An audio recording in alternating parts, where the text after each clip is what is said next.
Hello, this is Angela with Parker's Permaculture. I am not in my permaculture garden, obviously. I'm in a very small hotel room in Seattle, downtown Seattle. And I'm here for 2 days, and I wasn't planning on making any videos. I really thought, I want to take a break. It was a very hot day. My daughter and her friend and I rode the bus up here, which took 2.5 hours longer than we expected. I should have realized. And then we're just going to be walking the rest of the time. Our goal was to be car free for a couple of days. So I dropped my daughter and her friend off at the venue where they are watching Taylor Swift, sort of like an 18th birthday present for my daughter. This is probably the biggest and most extravagant trip I've done in the last 20 years, I think, probably. So I got to the hotel and I'm like a sweaty mess because I'm carrying my bags and my daughter's bag and her friend's bag. And so I got here and I checked in, and they're like, we're really sorry, the hotel is a little bit overbooked. We overbooked your room, but you know what? It's okay because we're going to give you an upgrade. And so I have a room with a private balcony. So my plan is I took a shower and I'm going to go get some dinner, and I'm going to sit out on the patio on the balcony here and just knit and have some quiet time for the evening until I have to walk down and pick the girls up from the venue at midnight. So that's my plan. So originally I thought I wasn't going to make any kind of video at all, because this is supposed to be a break for us, and we planned this trip a really, really long time ago, however long ago it was that she was able to actually get tickets, months and months and months ago. And this has been a really, really hard week. We had the funeral for both of my parents this week. There was the Kmart fire, and it's just a whole lot of emotions. On yesterday, we had an all-day garage sale to sell off as much as we could that was left in my parents' house. And I thought that was going to be less difficult than it was. I feel like I've been go since my dad got sick. Since my mom passed away, basically. And then my dad, his health was declining, and there was a pandemic, and life was just really hectic, and all I could do was stay in overdrive. And so even after my dad passed away, even after, we went and picked up his urn, and even scheduling the funeral, and even at the funeral, I wasn't able to cry, I wasn't able to process any of that.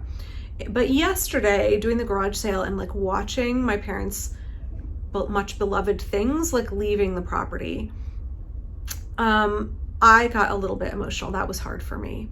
And I just realized I haven't taken any time to process all of the emotions that the last 2.5 years have really kind of built up inside of me. And so I think, in some ways for me, B had said Mom, if you are really invested in kind of working on community activism, that might be something that allows you to not work through, your feelings of grief and, all of the complicated emotions of the last few years with grandma and the grandpa and the pandemic and our lives changing a lot.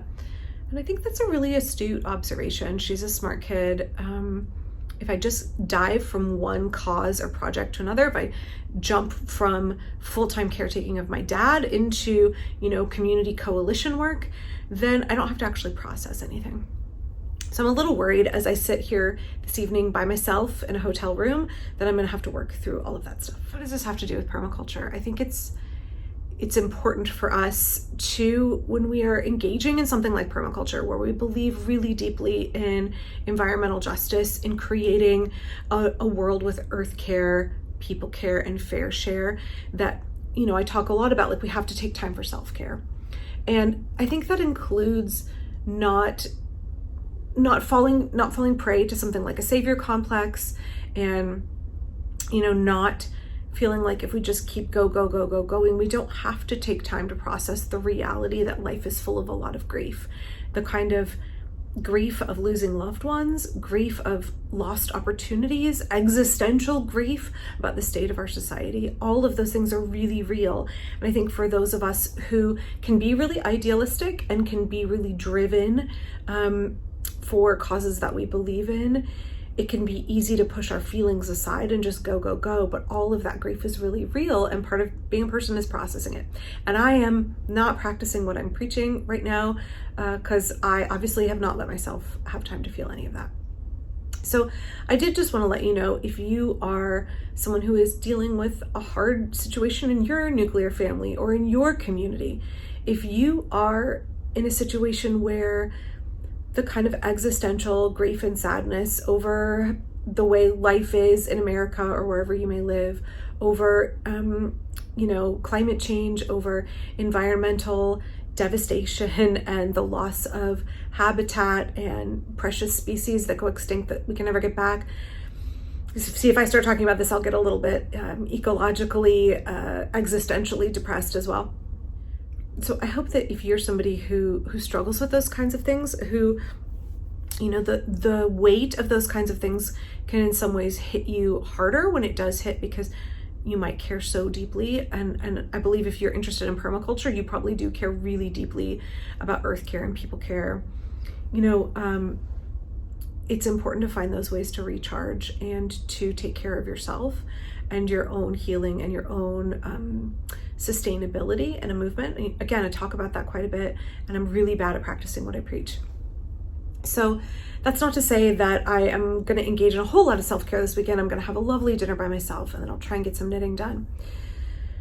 But if you and where you are in your community, if things are really difficult, if things are difficult in your household, I think it's perfectly acceptable to say that you're sad, and to feel those feelings and to feel the weight of what's happening to you, and not let people gaslight you and say that you just have to power through and go. And not to let people gaslight you who are maybe diehard capitalists. Maybe they're simping for big corporations. Maybe they think that, as my eldest child says, she says, she calls them toe suckers. Why are those folks, wanting to glom on to the richest fat cats who make their money exploiting the planet that the rest of us are trying to heal and regenerate? So don't let the folks who simp for capitalists, who simp for billionaires, don't let them dissuade you if they come at you with criticism that you're too idealistic, or they attack you because you are questioning the systems that continue to lack earth care and people care and fair share. Folks who either are aspiring to be benefited from those systems or are benefited from those systems are going to come after you if you dare to criticize them, because they take it very personally. So I would just say that, whatever you can do to find those mechanisms for support. I'm so grateful for the really kind comments that folks left. And I just want to say, I don't know what's going to happen in my community. I know what I would like to happen. I know the way that I envision East Portland and Parkrose in particular, the dreams that I have for my community. My neighbor Lynn says she loves our community. She has big dreams for our community. She wishes that our local government could love our community and have the same kind of dreams for our community that the residents do. So I know this is a little rambly and I gotta get down to dinner. I also just wanna say, if you made it this far in the video, and I will say it again in my next video, thank you to the folks who, there's a little button on YouTube where it's like a thanks button, and you can tip me on my videos. I'm not in any way knocking y'all who did that. Thank you, that was generous and kind and wonderful. I'm going to be taking those tips that y'all gave me on my last video, and I'm going to be passing them along to a couple of nonprofits in East Portland that are doing really good work. And I would say in future videos, if I talk about community building, if I talk about what is happening in my community, if I talk about environmental injustice in East Portland, and you are tempted to be like, Angela, thank you for your time and bringing awareness to this, or whatever it is I'm talking about, please don't click the thanks button and give me money. Please look down below, and there will be a list of nonprofits here in East Portland, of community organizations that are doing the important work that our government isn't doing, that corporations aren't doing, to create a more livable, just, equitable, and environmentally sustainable East Portland. We are a much neglected portion of the city when it comes to the way city government has treated us. That doesn't mean that there aren't incredibly good people in East Portland working to make our community better, to improve the quality of life for folks who live out here. So please look down below. I'm going to list to some that I know and trust, and I know the folks who work there, and they're doing really good work.